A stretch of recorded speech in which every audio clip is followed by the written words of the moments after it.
Okay, तो revolution revolution means कि जो रोटेशन होता है उससे मतलब जो परिवर्तन होता है उसको क्या बोलेंगे, रिवॉल्यूशन के।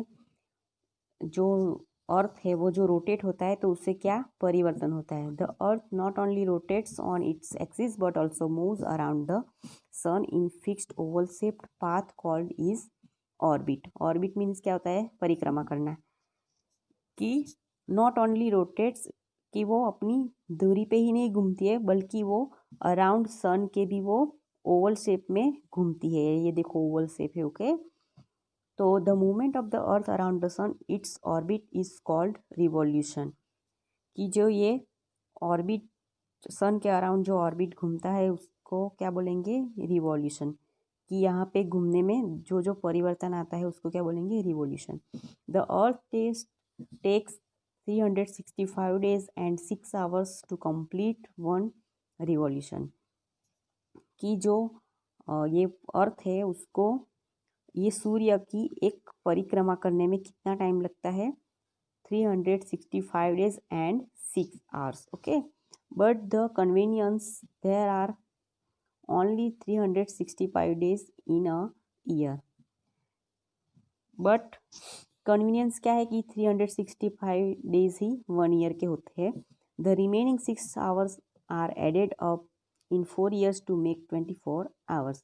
और जो बाकी के जो 6 घंटे हैं उसको क्या करते हैं कि जो 4 years होते हैं, जो 4 years टू मेक 24 hours।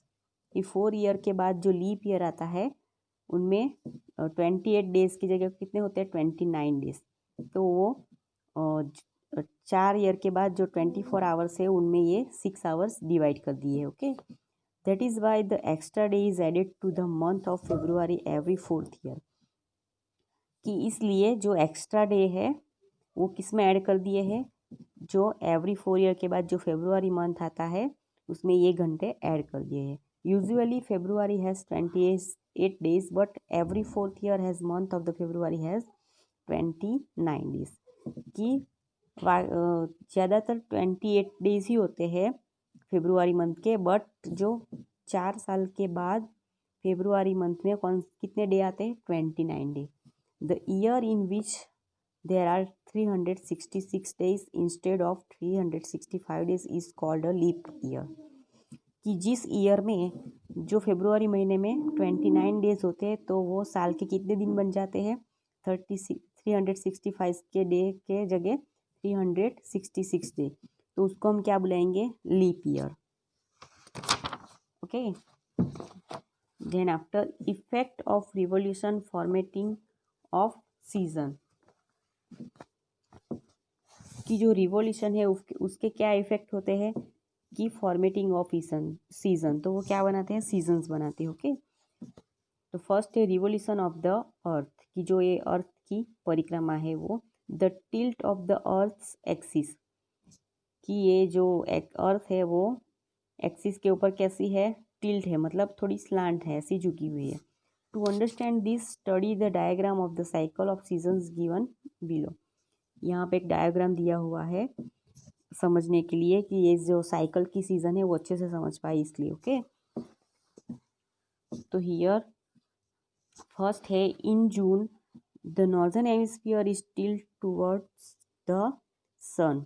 कि जो ये जून का महीना है उसमें जो ये नॉर्दर्न हेमिस्फीयर है वो कौन सी सीजन दिखाता है, समर। ओके, क्योंकि वो पूरा सन की तरफ है। The sun rays are falling directly on it. ये सन रेज है वो उसके ऊपर डायरेक्ट होते हैं, मतलब सूर्य की किरणें हैं वो उसके ऊपर सीधी होती है। So the places in the northern hemisphere receive more light and heat from the sun. तो इसी वजह से जो नॉर्थर्न हेमिस्फीयर है वो ज़्यादा लाइट और ज़्यादा गर्मी, सन से ज़्यादा उसको गर्मी होती है। For them it is summer, इसलिए वहाँ पे ज़्यादा गर्मी होती है। The days are longer and nights are shorter. ये गर्मी की सीज़न में फिर यहाँ पे जो डे होते हैं वो लंबे होते हैं और नाइट्स होती है वो शॉर्ट होती है। Places in the southern hemisphere are tilt away from the sun, it is winter there. फिर जो ये हेमिस्फीयर से घूमते घूमते कहाँ पे आती है, साउथर्न हेमिस्फीयर तक, तब तक कौन सी सीज़न स्टार्ट हो जाती है, winter. Okay, their nights are longer and days are shorter. Close to the North Pole, there is daylight for all 24 hours during the summer. Okay उसके बाद क्या होता है, ये नॉर्थन पोल है जो वो बंद हो जाता है. During this time at the south pole it is dark for all the 24 hours. उसके बाद जो ये साउथ पोल है वो पूरा डार्क हो जाता है 24 hours.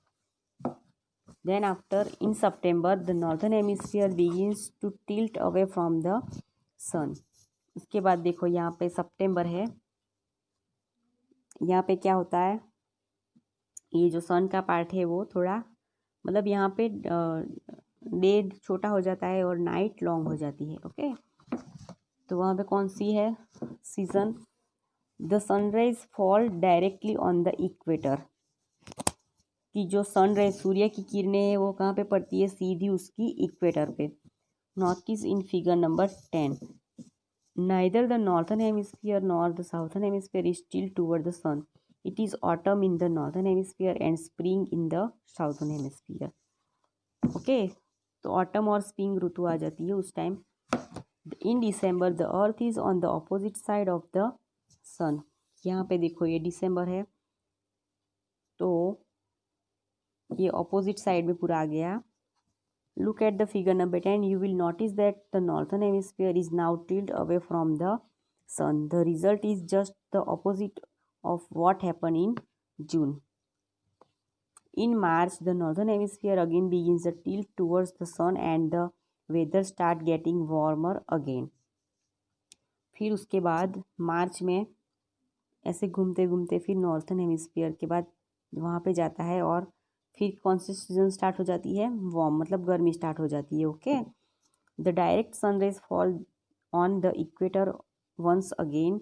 It is spring in the northern hemisphere and autumn in the southern hemisphere. Okay, I hope you all of you understood very well. Thank you.